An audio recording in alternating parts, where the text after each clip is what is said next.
আনহা আমাদের বাউনবাড়িয়া সরাইলের মেয়ে, তাই না? ও ছোট থেকে এই চোখ দিয়ে পানি পড়ে। এখন বয়স কত হয়েছে তানহার? 10 বছর হয়েছে। এই চোখ দিয়ে পানি পড়ার কারণ হইলো আমাদের চোখের সাথে নাকের একটা নেত্রনালী থাকে। নেত্রনালী যদি বন্ধ থাকে তাহলে আমাদের চোখের পানি, আমরা একটা সিস্টেম দেখতে পাচ্ছি এখানে, এই নালী দিয়ে নাকে মুখে চলে যায়। এটা সৃষ্টিকর্তা প্রদত্ত একটা সিস্টেম। আমরা যারা ভালো আছি তাদের কোনো সমস্যা হয় না, পানি পড়ে না, কেতুর হয় না। কিন্তু আমাদের তানহার ছোট থেকে এই চোখটা দিয়ে পানি পড়ে এবং চোখের কর্নারে, মানে নাকের দিক কর্নারে কেতুর জমা হয়, মানে পাস বা পুজ জমা হয়ে থাকে। সেই জন্য তানহা আমাদের কাছে আসছে।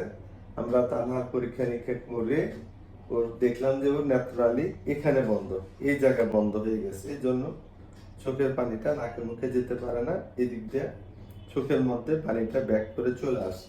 তো গতকাল তানহা এখানে আমরা নেত্রনালী অপারেশন করে দিছি। আশা করি আর ওর পানি পড়বে না, কেতুর হবে না। আমরা একটা অপারেশনের মাধ্যমে এখানে একটা বাইপাস চ্যানেল বা ক্যানেল বা টানেল তৈরি করে দিছি। যেমন এই নালী বন্ধ হলে এখানে একটা সিস্টেম করি আমরা, যেটাকে টানেল বা বাইপাস পদ্ধতি বলি। এটা চোখের একটা বাইপাস অপারেশন করার পরে এখন সে ভালো আছে, সুস্থ আছে। হয়তো কয়েকদিন পর তার এই সমস্যাটা থাকবে না। ও খুবই কোঅপারেটিভ মেয়ে, অনেক ভালো মেয়ে, লক্ষ্মী মেয়ে।